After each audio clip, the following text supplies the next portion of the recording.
Hello, how are you? Yes, I'm good. I'm really good, Will. So I just came back to Berlin because I was in Brussels. I had a residency last week to prepare my next project. My next project, the title is VTC, and it's a trio. I would say it's a duet, but then at the end of the performance, a guest will appear on the Okay, stage. And actually, the premiere is planned for September 2021, so this September. nice. And the premiere should happen on the central court of a tennis club in Berlin. Wow.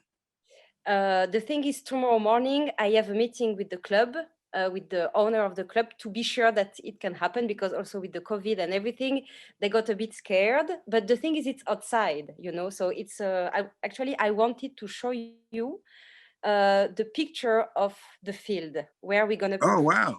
Okay, so I'm going Yeah, to place it on my computer. nice. Like this, you have an idea. Alors, tac. Okay. That looks pretty nice. Yeah. So where are you gonna perform, on the patio? We're gonna perform on the field, on the tennis field. Oh, that's a proper clay tennis court. Yeah. Exactly.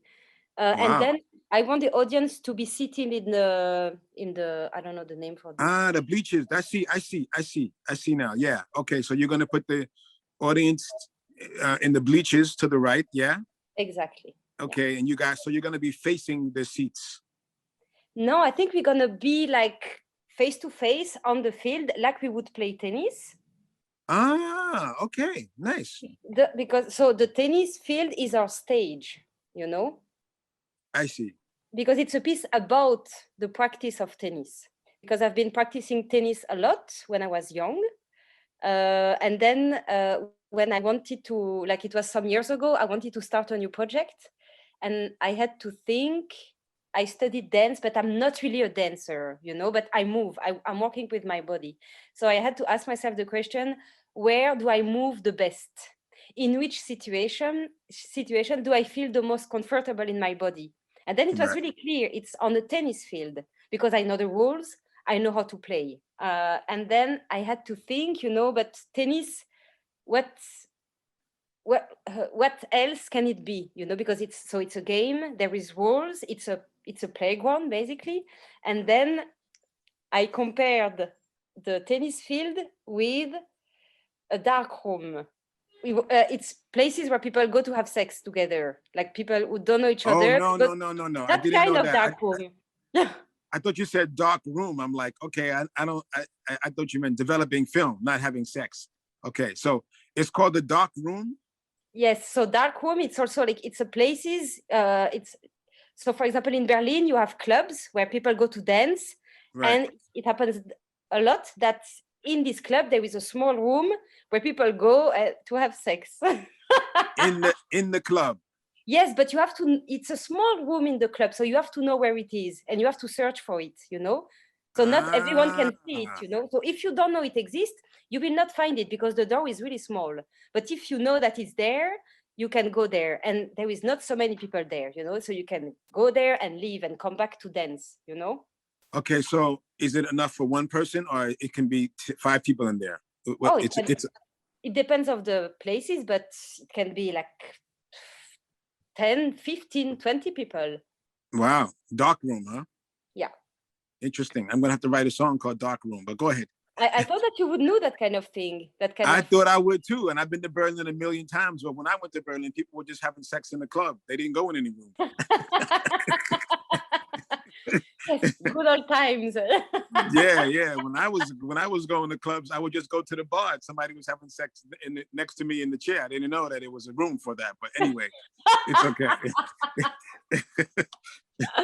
Because actually, I see a lot of similarities between the practice of tennis and the practice of sex in dark rooms.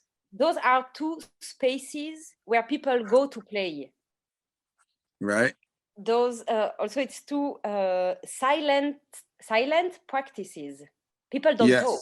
If you watch a tennis match, you don't know what's happening in the head of the tennis players. That's correct. You try to imagine, but you cannot. And also, if you go to a dark room and you see people having sex, you don't know what they are thinking. In terms of proximity and distance of the bodies, it's the opposite, because on the tennis field, you are really far away from your opponent. Right. But then mentally, you have to be really close to them to understand how they play, to understand their weaknesses, you know? Right. And I think in darkroom is the opposite. You are really close to the people, but emotionally, most of the time, you are really far away. You don't go to darkroom to fall in love, you know? You just go Right. there to get physical with people. Physical, go back on the floor, have a beer, good night. Exactly.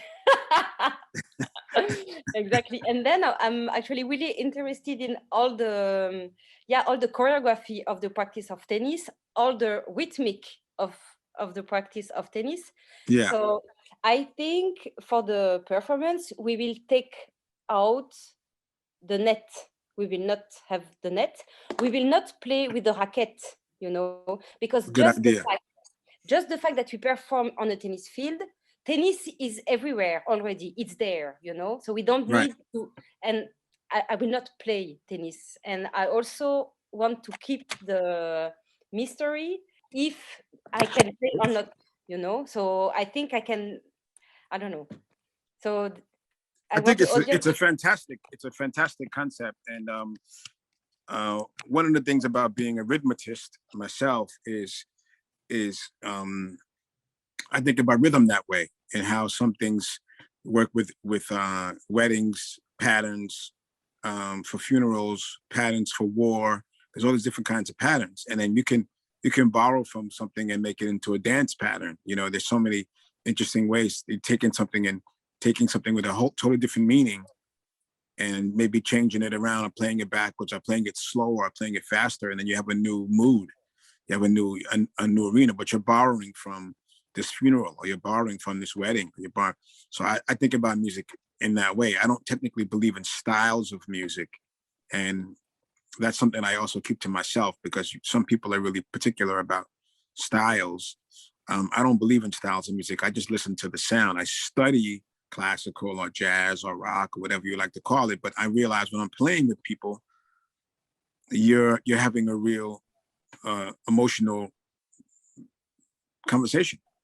So it's possible the conversation could involve classical and jazz, or country and Western and hip hop, you know, or indigenous Native American and indigenous Haitian, or disco and metal.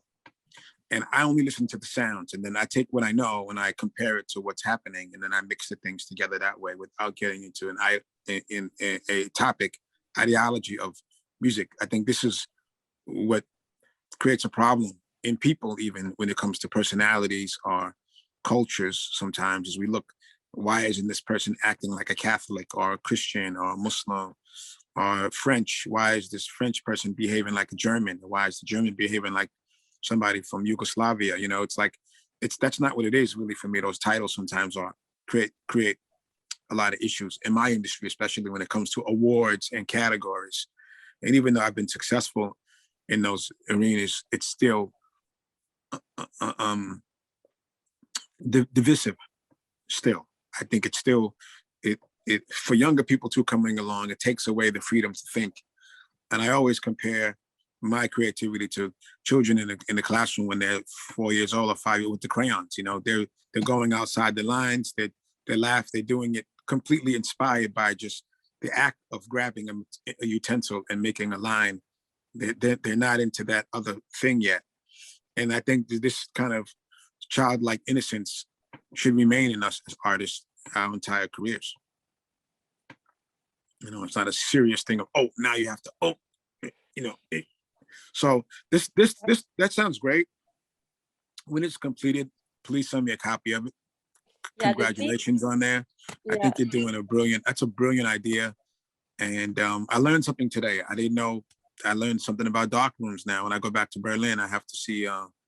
But Will, there is for sure, not now, but thousands of darkrooms in New York. Oh well, I think, Sophie, people are just lazy. They don't wait to go to the room. They just go. I'm sure you're right. And I'm sure there was this culture in the 80s, like Studio 54. There was this there was a culture. One of my really good friends, Bill Bernstein, you can look him up. He's a fantastic photographer. He shot this whole period in New York of, you know, the drugs and the sex and the different things that happen in clubs and, you know, the sex clubs and the cross-gender clubs and all of this. These were normal venues in the 80s in New York. And he was a famous photographer who shot a lot of his books have been coming out in the last 5 years. He's a really dear friend of mine. It's great because some of the people are celebrities, but you see people naked, sitting on a lap of somebody with a suit on, and then somebody else is, you know, it's like everything in kind of one scene. And it was a scene in New York for quite some time. I'm sure they're there. You're right about it. It's just, I've experienced being in a rock band and being in a lot of rock venues that I've seen things not happen in dark rooms. I've seen them happen in the same room that I was playing in. So that's why I'm just laughing because. But then I think also for me, the fact that it's not happening in all the clubs, it's happening especially in this room, it's even more special because you have to go to the room and then there is this excitement when you cross the door, you know, you don't know what you are going to find. It's really mysterious, you know, and you have to be brave to enter the room because if everything is given next to you, yes, nice is there, but it's less like entering a space. It's really also related to tennis because, you know, it's really linear, strict lines, and you are in or you are out, you know, and for me, it's really like what's happening when you decide to go in, you know, all the rules are changed because it's not Correct. the same rules than in the room before, you know. And it's not, the environment is not controlled at all. It's a really, and I you know, kind of also as human beings, there are very few environments where we can really, really think freely. I think a lot of the culture is based upon control. And you're not allowed to do something, or you can't smoke, or you can't do this, and you can't do that. And now you're going into a room, and evidently you're going in there because you want to go in there, but you still have no idea what's going to happen once you arrive, or even how you're going to behave. You may learn something about yourself. Exactly. And what I like is actually there is no written rules, but then the rules, you give the rules to yourself. So you have to be like conscious about your borders and the borders of the others. And then if you do something that's not correct, the others will tell you, you know, so it's like a small society that regulates themselves together, you know. Mm-hmm. So that's why I really like those places. I think that's going to be a nice piece. That could be a short film too. But then also related to this, Will, I don't know if you had the time to watch the video I sent you. The video, I know I did not. Unfortunately, okay. I did not because I had to deal with some personal things, but I have to look, yeah. Okay, so no worries. So I invite you to watch the video because it's the presentation of a project I made, and the premiere was supposed to happen in January in Brussels. Right. The thing that it couldn't happen, but then actually the topic of this performance, it's a one-on-one performance. It's a bit related to the topic of the piece I will make about tennis and darkroom. It's also It's also about intimacy and playing together. But then in this piece, the title is +1. I invite a stranger to make a puzzle with me.